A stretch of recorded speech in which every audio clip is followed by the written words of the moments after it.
อุทกภัยปีนี้ทำลายหลายเหลือนับตั้ง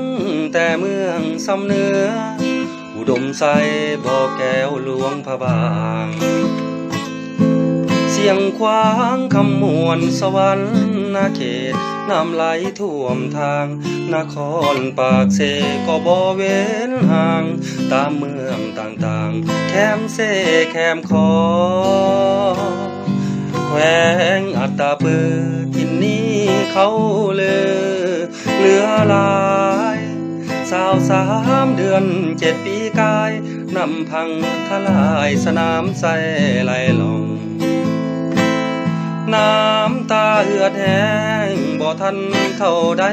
น้ำท่วมสำสองธรรมศาสตร์พาน้ำไหลนอง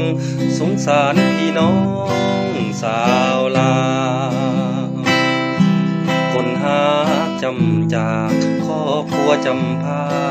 กสูญหายเพื่อนสานทรัพย์สินมาลายสัตว์เลี้ยงต้องตายไหลไปบ่ตาพายุวิภาน้ำท่วมให้นาทั่วแคว้นแดนลาวขอส่งแห่งใจไปทุกแดนดาวพวกเฮาคนลาวห่วงหาทองพักรัฐบาลทุกท่านห่วงใยสุดแสนสั่งการไปทั่วแดนเฝ้าระวังภัยทุกบ่อทุ่มเท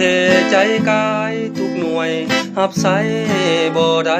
หลับนอนเจ้าหน้าที่เฮาบ่ได้พักผ่อนแสนจาวอนพี่น้องทุกคน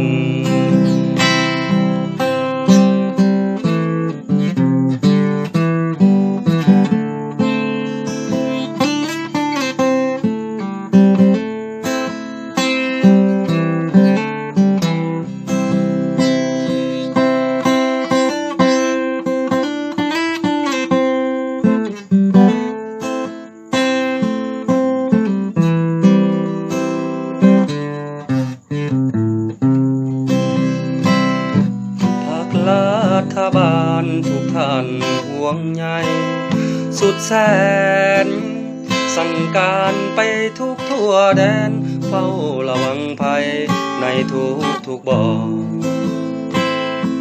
ทุ่มเทใจกายทุกหน่วยหับใสบ่ได้หลับนอนเจ้าหน้าที่เฮาบ่ได้พักผ่อนแสนจาวอนพี่น้องทุกคนผมเอาเสื้อผ้าผ่อนเข้าของเครื่องใช้อาหาร